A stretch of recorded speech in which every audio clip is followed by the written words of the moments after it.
Hola amigos and welcome back to my YouTube channel. My name is Emma Bennet and I am an author of contemporary romance living in the UK. As always with my videos, please ignore any snoring in the background. I have two chocolate Labradors who insist upon being asleep by my feet whenever I'm working, and they can get quite noisy at times. Today I'm going to be doing a little bit of an author reading from my book, His Secret Daughter. This is actually my best-selling book to date, so I'm rather fond of it. To give you a bit of a feel for the story, I'll begin by reading the blurb for you. He broke her heart once, will he do it again? #1 Australian Kindle bestseller, His Secret Daughter is the heartrending story of single mother Iris, a woman falling back in love with her daughter's father. The only problem is she'd never told him about their child. Iris is doing her best to raise her beautiful 2-year-old daughter Paula alone. But when Sergio, Paula's urbane but arrogant father, a powerful Spanish businessman, returns to their lives, everything is thrown into chaos. No matter how irresistible she may find Sergio, Iris must decide whether she can ever trust him. Will he try and take his daughter away from her?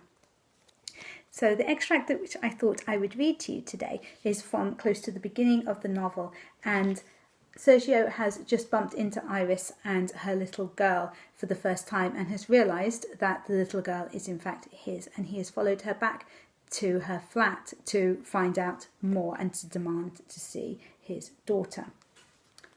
Iris's immediate reaction was to ignore him, but the buzzer continued relentlessly and she finally went over to the door, telling her little girl to stay where she was in the kitchen.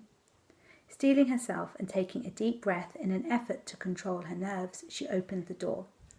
She managed to appear perfectly calm and composed to a furious Sergio, who tried to step into the flat, saying, "Iris, we need to talk now." She blocked his way. "I don't have anything to say to you." "I think you do." "You can't just turn up on my doorstep making demands. I don't work for you anymore." "You can either talk to me now or to my lawyer. Your choice," he replied sharply. Iris had a sudden vision of Sergio's lawyer, a vicious little man notorious for using whatever ruthless tactics necessary to win a case. She really didn't fancy her chances up against him. "What do you want to know?" she asked. "What is her name?" he said, his dark eyes peering beyond Iris, clearly looking for her daughter. "Paula." Sergio turned his gaze to Iris, searching her face. "A very beautiful name, and very Spanish," she said with a raised eyebrow. When this received no response, he continued, "Why didn't you tell me I had a daughter?" She hesitated, debating whether to deny his paternity. Sergio, sensing her thoughts, quickly said, "Don't lie to me, it's obvious."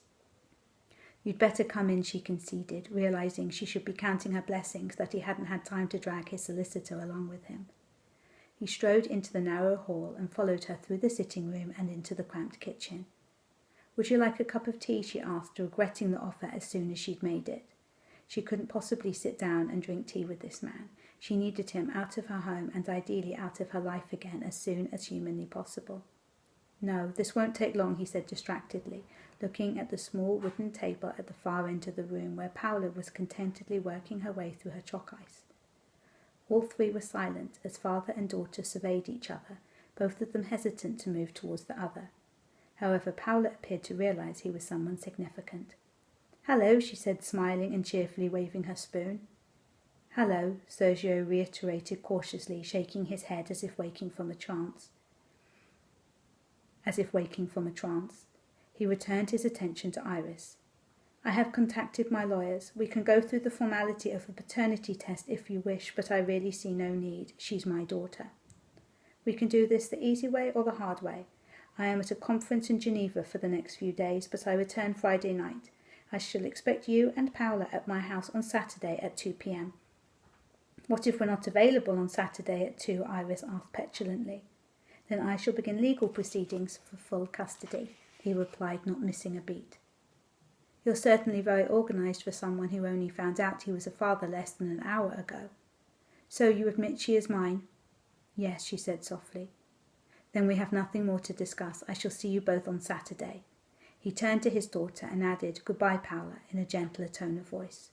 "Bye-bye," Paula replied cheerfully, licking chocolate off her fingers. Sergio took one long last look at his daughter and left with a gruff declaration of, "I shall let myself out." Secret Daughter is available from Amazon as both a paperback and an ebook. And I will see you in the next one.